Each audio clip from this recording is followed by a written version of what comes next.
Olá, tudo bem? Vamos dar início a mais uma aula de física. Vamos falar hoje sobre energia potencial gravitacional e sua aplicabilidade. Falamos já em aulas anteriores sobre energia cinética, sobre energia mecânica e sobre conservação de energia. Então, dando sequência ao nosso conteúdo, vamos lá.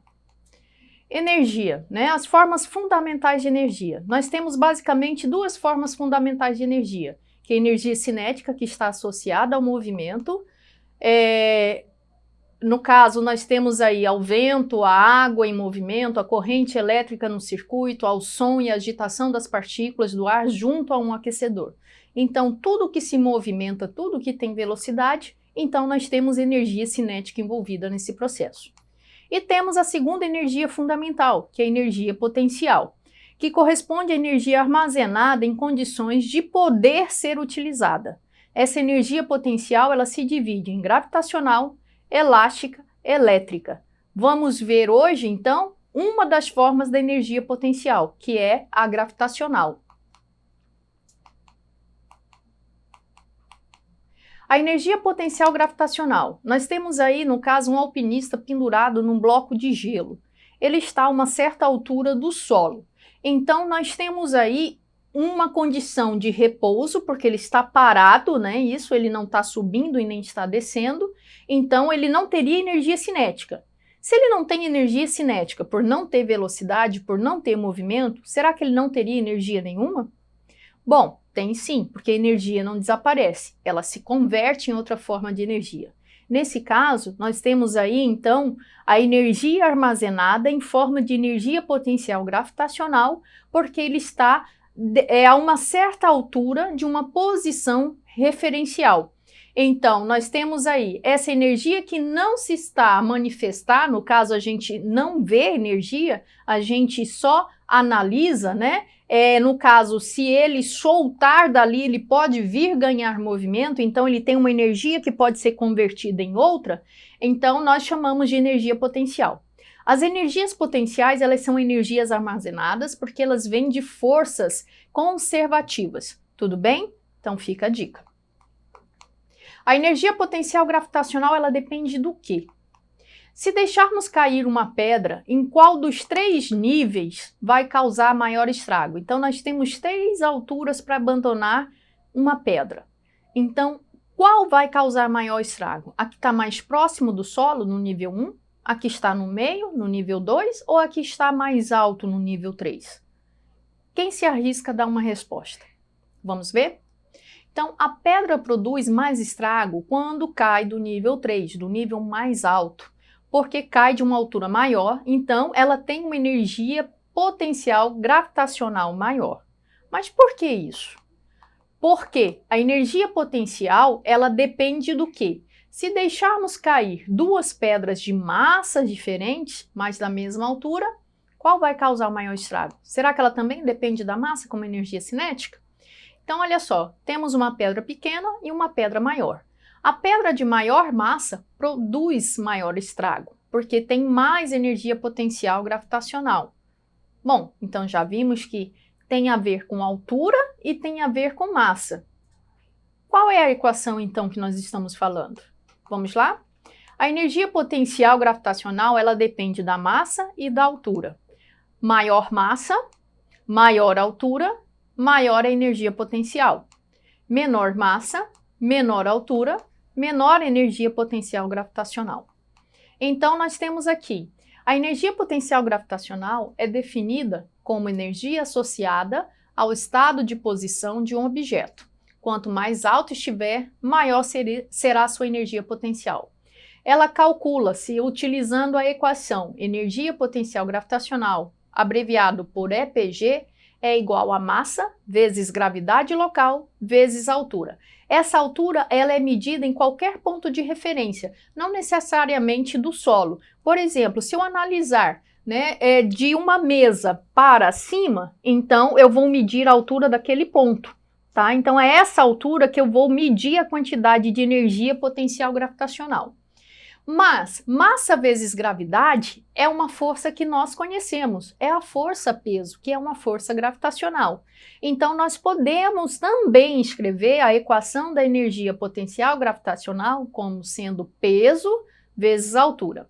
Por ser uma equação de primeiro grau, então a relação entre energia e as outras grandezas é diretamente proporcional. Vamos lá? Considere um bloco de massa m que está suspenso por um fio preso ao teto. A distância do bloco ao solo vale h, e a distância até uma mesa que está logo abaixo vale d. A mesa tem uma altura h0 em relação ao solo.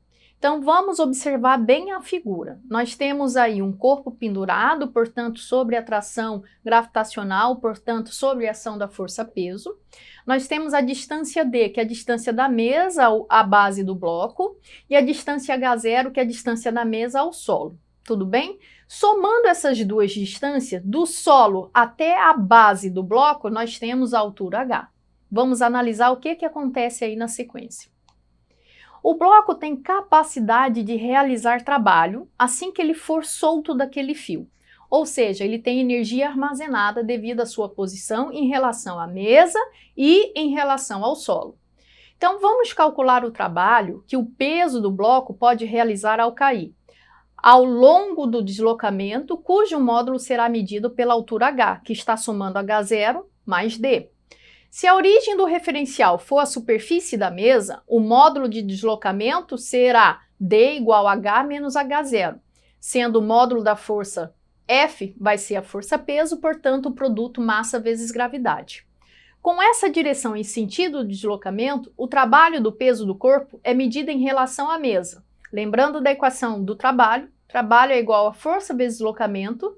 Nesse caso, como o deslocamento ele é paralelo à ação da força, então o ângulo entre a força e o vetor deslocamento é igual a zero, e 0 elevado a zero, como todo número elevado a zero é igual a 1, então nós temos aí que trabalho ele fica simplificado na equação apenas como força vezes deslocamento. Então temos aí, trabalho é igual a massa vezes gravidade, vezes a diferença entre h menos h0, que nós chamamos lá na ilustração de distância d. Se a origem for o solo, o módulo do deslocamento a distância será h, que está medindo do solo até a base do bloco. Então, nós temos aí, trabalho é igual a força vezes deslocamento, igual mgh vezes 1, que é 0 elevado a zero. Se essas expressões medem o trabalho que o peso do bloco pode realizar, elas também nos permitem medir a energia potencial gravitacional EP desse bloco. Então, como sabemos, a força gravitacional ela é conservativa, logo é possível transformar essa energia potencial em energia cinética e vice-versa, desde que não haja forças dissipativas envolvidas no processo.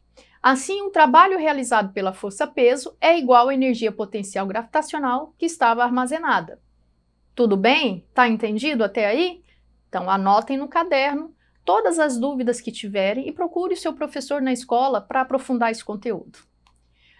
Portanto, a energia potencial do bloco em relação à mesa e ao solo, respectivamente, será mgh, que multiplica h menos h0. Então, chegamos aí à simplificação da equação da energia potencial, mgh, ou peso vezes altura.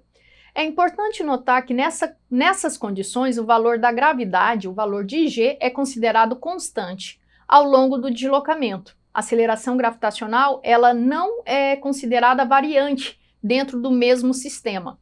Então, pelo fato de o corpo estar próximo à superfície da Terra ou qualquer outra superfície.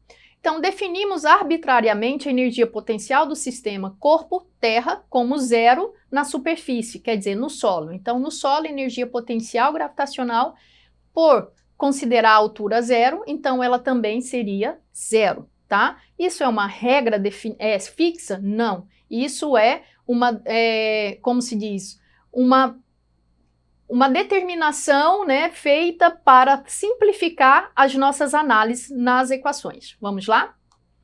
Vamos ao primeiro exemplo. Um corpo com massa de 500 kg está a uma altura de 160 metros do solo. calcular a energia potencial gravitacional desse corpo em relação ao solo, considerando G igual a 10 metros por segundo ao quadrado. Então, como é que a gente resolve um exercício em física? Primeiro, a gente faz uma leitura com calma, cuidadosamente. Depois, identificamos os valores e as grandezas que estão sendo oferecidas no enunciado. Anotamos no cantinho do caderno. Depois, analisamos essas grandezas e tentamos associar à equação de acordo com a solicitação do exercício. Estou pedindo determinar a energia potencial gravitacional. Então, quais são as grandezas que estão na equação? Aí eu vejo se todas foram oferecidas no enunciado, se não, eu tenho que buscar uma forma de completar todas que eu necessito para o cálculo. Então, veja só, nós temos a ilustração aí, né? Um corpo com massa de 500 quilogramas está a uma altura de 160 metros do solo. Então, nós vamos calcular a energia potencial em relação ao solo. Nós temos aí na ilustração um brinquedo de um parque de diversão, um carrinho descendo para o chão. Então, qual a energia potencial gravitacional nesse instante? Então, aplicando energia potencial gravitacional igual massa vezes gravidade vezes altura, nós temos aí 500 vezes 10 vezes 160. Chegamos ao resultado de 80.000 joules, ou no sistema internacional e na notação científica, 8 vezes 10 elevado a 4 joules. Entendido? Vamos lá, mais um exemplo para a gente deixar tudo bem esclarecido e já pronto para fazer uma boa prova. Um corpo de massa de 4.000 gramas encontra-se a uma altura de 1.600 centímetros do solo. Admitindo o solo como nível de referência e supondo que a gravidade é 10 metros por segundo ao quadrado, calcular sua energia potencial gravitacional. Agora eu vou chamar a atenção para um item onde muitos alunos esquecem de observar. Vejam só as unidades. A gravidade está sendo dada em metros por segundo ao quadrado, Sistema Internacional de Unidades. Então, todas as outras grandezas também têm que acompanhar o Sistema Internacional. Mas a massa está dada em grama e a altura em centímetro. Nenhuma das duas grandezas está no SI. Então, o que nós temos que fazer? Transformar unidade. De grama para quilograma, o que a gente faz? A gente divide por 1.000. E de centímetro para metro, o que a gente faz? A gente divide por 100. Então, 4.000 gramas dividido por 1.000 dá 4 quilogramas. 1.600 centímetros dividido por 100 dá 16 metros. Então, vejam só a equação, substituindo na nossa fórmula, mgh, 4 vezes 10 vezes 16, 640 joules. Entenderam até aqui? Procure seu professor e aprofunde esse conhecimento. Não deixe passar esse momento. O Enem está se aproximando. Então, ficamos por aqui. Acesse a plataforma Eduque e até a próxima.